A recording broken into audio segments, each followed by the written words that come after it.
Bonsoir à toutes et à tous et bienvenue sur 8 Mont-Blanc. Je suis ravi de vous retrouver pour le journal de la rédaction. Nous sommes le mercredi 26 février 2020. Au sommaire ce soir. 18 jours après la découverte de 2 cas d'infection au coronavirus au Contamine Montjoie, la Haute-Savoie est de nouveau touchée par le Covid-19. L'Agence régionale de santé Auvergne-Rhône-Alpes a annoncé ce mercredi la confirmation d'un nouveau cas d'infection. Le patient âgé d'une soixantaine d'années, hospitalisé à Annecy, est originaire de la Balme de Sillingy.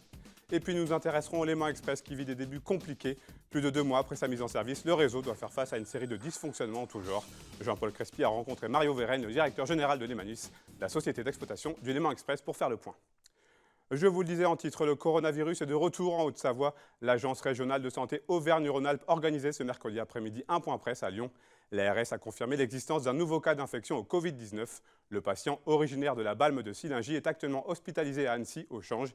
Il est important de signaler qu'il ne présente aucun signe de gravité et son état n'inspire aucune inquiétude, vient de préciser l'hôpital dans un communiqué. Le directeur général de l'ARS a quant à lui annoncé que le dispositif de prise en charge d'éventuels patients atteints a été renforcé. On compte désormais une cinquantaine de places prêtes à accueillir des éventuels patients dans l'ensemble des 6 établissements de référence. On l'écoute au micro de Fanette de Buisson. Concrètement, j'insiste là-dessus, si une personne qui revient d'une zone à risque, je les ai cités, Chine, Corée du Sud, Lombardie, Vénétie, présente des symptômes, comme de la fièvre, des maux de tête, de la toux, il est important qu'elle appelle le 15. Le médecin urgentiste du 15, en lien avec un infectiologue d'un des établissements de santé de notre région ou ailleurs en France, établira le classement. Concrètement, si l'ensemble des critères que je viens d'évoquer sont remplis, la personne est classée comme cas possible. Et à partir de ce moment-là, j'y reviendrai, des prélèvements oropharyngés sont effectués sur la personne à des fins d'analyse pour vérifier si le Covid-19 est bien présent ou pas. Mais si ces critères ne sont pas remplis, le cas est dit exclu. Donc il n'y a pas de prise en charge parce qu'il n'y a pas de danger. 6 établissements de référence, les 4 centres hospitaliers universitaires, Clermont-Ferrand, Saint-Étienne, Lyon, Grenoble, et s'ajoute le centre hospitalier d'Annecy et le centre hospitalier de Chambéry. Pourquoi ces 6-là? Pour 2 raisons principales. La première, enfin 3 raisons même. La première, c'est leur capacité d'accueil et une palette de services qui évidemment est remarquable.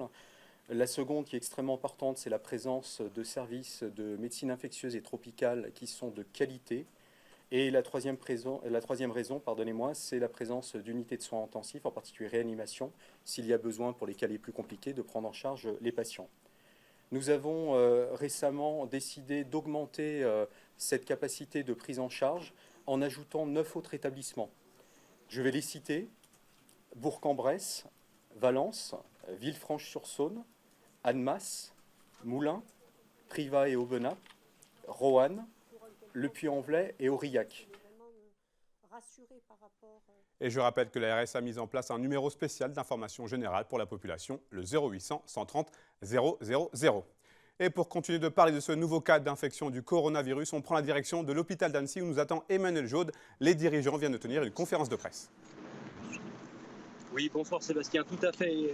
Je sors justement de cette conférence de presse qui vient d'être organisée ici au centre hospitalier Annecy-Genevois.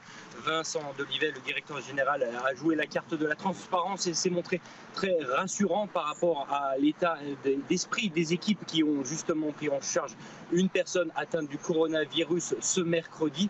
L'homme habitant dans le bassin annécien présente donc de nombreux symptômes, tous sans gravité. C'est de lui-même qu'il avait appelé le 15 avant d'être pris en charge par l'établissement, l'un des 38 en France justement répertoriés pour accueillir ce genre de maladie infectieuse. Une enquête a bien sûr été ouverte afin de rentrer en contact avec le plus de personnes possibles qui ont donc contacté ce malade au cours des derniers jours. D'ores et déjà, une dizaine de personnes de son entourage ont été prélevées, des prélèvements qui ont été transférés à Grenoble et à Lyon. On devrait avoir des diagnostics demain dans la journée. Bien évidemment, un dossier complet y sera consacré demain soir dans le JT. Merci beaucoup Emmanuel. On le voit, l'épidémie du Covid-19 semble se propager de plus en plus. C'est notamment le cas en Italie. Nous avons joint un peu plus tôt dans l'après-midi Jean-Claude Raffin, le maire de Modane, commune située à quelques kilomètres de la frontière franco-italienne. Je vous propose de l'écouter. Jean-Claude Raffin, bonjour, merci de nous accorder quelques minutes. Première chose, dites-nous comment est-ce que cela se passe au niveau de la frontière avec notamment le tunnel du Fréjus? Bonjour. De mon côté, il n'y a pas de grosses difficultés. sécurité, il n'y a pas beaucoup de changements. Voilà. Donc de notre côté, au niveau du tunnel routier, donc il n'y a rien de spécial. Au niveau du tunnel ferroviaire, donc et la problématique aujourd'hui, c'est les trains qui viennent de Milan, les TGV qui font Milan-Paris, avec un arrêt surtout technique, mais également contrôle policier et contrôle douanier au niveau de la gare Modane, où il peut y avoir quelques craintes de certaines personnes. Est-ce qu'il y a des mesures précises qui sont mises en place pour faire face justement à ce risque éventuel d'épidémie? Pour l'instant, non, il n'y a pas de risque vraiment précis, à part, je dirais, les consignes de sécurité qui ont été depuis un certain nombre de semaines données au niveau des aéroports pour les personnes qui venaient de Chine. Mais aujourd'hui, donc ça se généralise à l'ensemble des structures, au niveau des gares, des choses comme ça.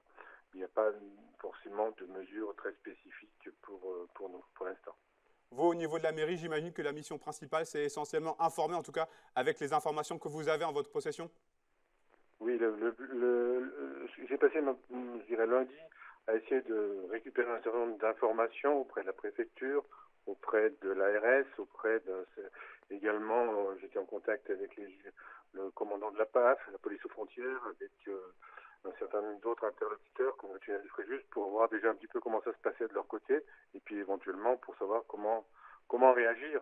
Donc pour l'instant, il n'y a pas de grosses consignes particulières à prendre, si ce n'est de l'information. Et je pense que ce qu'ont besoin aujourd'hui, notamment les gens du secteur, c'est un petit peu d'information par rapport à tout ce qui se passe. Et concernant vos administrés, vos concitoyens, comment est-ce que ça se passe? J'imagine que peut-être le coronavirus est dans toutes les discussions. Oui, enfin, bien sûr, on parle, c'est une préoccupation, comme je pense, dans une grande partie de la France aujourd'hui. Mais pour l'instant, il n'y a pas de panique, il y a pas, voilà, je pense que les gens restent, je dirais, sereins. Il y a des questions. Je pensais plutôt de l'information dont on a besoin aujourd'hui. Il y a tellement, on vit une époque où il y a tellement d'informations dans tous les sens que, voilà. Donc ils espèrent, ils pensent que ce qui est officiel, qui vient par la mairie, par la préfecture, par l'ARS, je pense, a peut-être un peu plus de poids, ce qui peut venir par certains réseaux sociaux, où aujourd'hui on entend tout et n'importe quoi. Merci beaucoup, Jean-Claude Raffin, d'avoir répondu à mes questions. Merci. Voilà ce qu'on pouvait dire à ce jour sur le coronavirus. On change de sujet, on prend la direction de Genève. Depuis sa mise en service en décembre dernier, le Léman Express est confronté à des retards, des pannes ou encore des annulations. Si certains dysfonctionnements ont pu être réglés, d'autres problèmes seront plus délicats à résoudre. Alors que la colère commence à monter chez les usagers, Lémanis, la société d'exploitation du Léman Express, tente au jour le jour de stabiliser le cadencement des rames. C'est un reportage signé Jean-Paul Crespi. Annulation, retard ou encore panne technique. Depuis sa mise en service, les incidents se multiplient, décourageant parfois des usagers excédés par les multiples perturbations et dysfonctionnements sur le réseau. Le Léman Express connaît des jours difficiles alors que la société d'exploitation Lémanis tente de résoudre les problèmes, notamment des problèmes techniques et des problèmes de coordination et de software entre les CFF et la SNCF. Le problème numéro 1 qui subsiste maintenant, une fois qu'on a quand même pu régler une partie des processus, c'est peut-être deux choses. C'est à la fois le matériel roulant, la fiabilité du matériel roulant. On a des problèmes avec les fleurs suisses sur les softwares. On a aussi des problèmes sur les réjolistes, sur les marchepieds. Puis il y avait un problème avec les pantographes qui a pu être réglé. Mais on a encore ce problème des marchepieds et de la formation de la clientèle à bord. Mais ça, c'est en cours de résolution. Mais il reste néanmoins que le matériel suisse, il y a encore des soucis qui ne seront pas réglés tout de suite et qui vont encore perdurer quelques semaines, voire quelques mois. Le Léman Express doit également relever le défi de la voie unique sur le territoire français. Une voie unique qui peut provoquer des retards en cascade. Car au-delà de La Roche-sur-Foron, les installations sont anciennes et ne permettent pas une efficacité optimale et une régularité du cadencement. Des discussions pour une rénovation de la ligne seraient en cours. Il peut y avoir aussi des facteurs externes. On a eu un jour, par exemple, une accumulation avec les trains fret en panne, des sangliers écrasés à Périgny. Et quand vous avez ça sur un réseau aussi dense, mais qui quand même est déjà utilisé à 100% de sa capacité dès le départ, ben, vous supprimez tout de suite beaucoup de trains. Et ça fait un effet assez chaotique si ça tombe en plus sur les heures de pointe. Je veux, pour preuve, ce matin, on a eu une panne d'un train entre Chênebourg et Annemasse, ce qui a provoqué quand même pour les clients beaucoup de désagréments pendant plus d'une heure au départ d'Annemasse et en destination d'Annemasse, et ça en pleine heure de pointe. Donc c'est clair, un réseau aussi sollicité, dès qu'il y a un petit problème, il peut se répercuter sur d'autres trains. Et on regrette beaucoup ça et on a aussi vu qu'on a là encore un travail à faire sur la qualité de l'information qu'on donne aux clients. Pour tenter de répondre rapidement en apportant des solutions à chaque dysfonctionnement, une vingtaine de personnes réunissant les équipes des CFF et de la SNCF mettent en place des mesures correctives pour offrir la meilleure des solutions aux usagers. Des mesures d'amélioration qui doivent permettre de normaliser progressivement la qualité et la fiabilité du réseau aux heures de pointe. Du social à présent, cela fait désormais près d'un mois qu'une partie des employés de l'usine des Eaux d'Évian s'est lancée dans un mouvement social, une grève qui paralyse une grande partie du site de production qui doit désormais faire face à un début de pénurie chez les revendeurs. Sur place, si les négociations sont relancées, rien n'est encore validé. Un reportage signé Emmanuel Jaude. Après un mois de mouvement social, le site de production des Eaux d'Évian tourne toujours au ralenti. En effet, l'usine est bloquée à l'appel de la CGT qui réclame une hausse des salaires et le retour de l'intéressement qui leur avait été enlevé. Sur ce point, la direction a émis une proposition de négociation en début de semaine, mais qui ne semble pas convaincre les représentants des salariés. Nous, c'est déjà un grand pas, mais ça ne suffit pas. Les employés demandent quand même une augmentation calquée par rapport à l'indice INSEE qui était 1,2 et actuellement on est bloqué à 0,7. Sachant que ces 0,5 qui nous manquent représentent 14 € par salarié. Hein. Ce n'est pas le bout du monde, on ne demande pas 200 €. Hein. Voilà. Et là-dessus, le personnel ne veut pas lâcher. Hein. Si l'usine d'Évian produit normalement près de 7 millions de bouteilles par jour, moins de 2 millions sont produits quotidiennement depuis le début du mois. Un réel manque à gagner pour la firme et un vrai moyen de pression pour le personnel qui ne nécessite que 20% de grévistes pour paralyser toute la chaîne de production. Des grévistes qui se sont d'ailleurs organisés, récoltant pas moins de 13 000 € via une campagne de financement participatif. Non, on ne s'attendait pas à ce chiffre-là, donc c'est vrai que ça va permettre d'indemniser certains grévistes qui font des 8 heures de grève par jour, là où il y a les grévistes qui impactent réellement l'usine. Après, il y a certains salariés qui ne font pas grève, mais bon, qui sont venus personnellement me voir et m'ont donné quand même des grosses sommes d'argent que j'ai reversées moi-même directement sur la cagnotte. Depuis le 5 février, plus de 70 millions de bouteilles d'eau n'ont donc pas pu être produites sur le site d'Évian. Une baisse de régime qui commence désormais à se ressentir chez la plupart des revendeurs de l'Hexagone. La 57e édition du Salon international de l'agriculture a lieu en ce moment à Paris. 134 000 m² de stands sont ainsi dédiés aux agriculteurs et à leurs bêtes jusqu'à ce dimanche 1er mars. Ce mercredi, nos pays de Savoie étaient à l'honneur avec les traditionnels concours des races Abondance et Tarentaise. Sur le stand Savoie-Mont-Blanc du pavillon 1, des acteurs du tourisme sont aussi présents aux côtés des fromagers et des éleveurs avec un objectif, mettre en avant les terroirs et attirer les touristes dans nos départements. On retrouve sur place Victoria Lopez.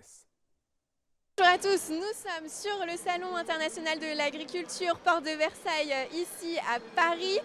Nous sommes sur le stand Savoie-Mont-Blanc. Alors il y a une partie dédiée évidemment à nos fromages de Savoie. On a vu ce matin la fabrication de Beaufort, il y a des dégustations cet après-midi, beaucoup de monde qui passe sur ce stand et je suis avec Nicolas Rubin qui est le président de Savoie-Mont-Blanc Tourisme. Et justement la petite particularité, Nicolas Rubin, c'est que le tourisme et les produits sont intimement liés sur ce stand. C'est important d'être ici au Salon de l'Agriculture.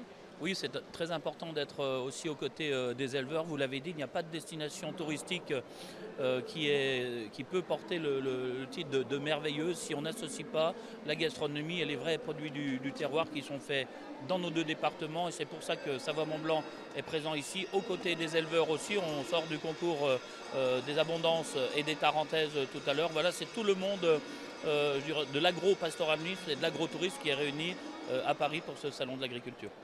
On a ici sur le stand, je crois, les gîtes de France et puis les campings. C'est aussi une vitrine pour le tourisme en Savoie-Mont-Blanc. Oui, Savoie-Mont-Blanc a toujours eu un esprit d'ouverture très large, donc tous ses partenaires sont ici sur le salon. C'est aussi l'occasion de faire découvrir un territoire avec ses acteurs qui sont derrière les banques d'accueil et qui renseignent les clients. C'est une vraie implication. En fait, ce sont les ambassadeurs de Savoie-Mont-Blanc qui sont ici, ni plus ni moins. C'est ceux qui animent le territoire durant les 4 saisons. Merci beaucoup. Quel est le programme pour vous? Vous avez pu visiter un petit peu le stand? Oui, évidemment, comme je vous l'ai dit, aux côtés des agriculteurs, un petit tour sur les différentes régions de France pour voir ce qui s'y fait, et puis la rencontre aussi des élus et des partenaires du territoire. C'est un bon moment qu'on passe ici à Paris. Et puis là, dans quelques minutes, je reprends le train en direction de ces deux merveilleux départements. On vous laisse partir pour reprendre le train.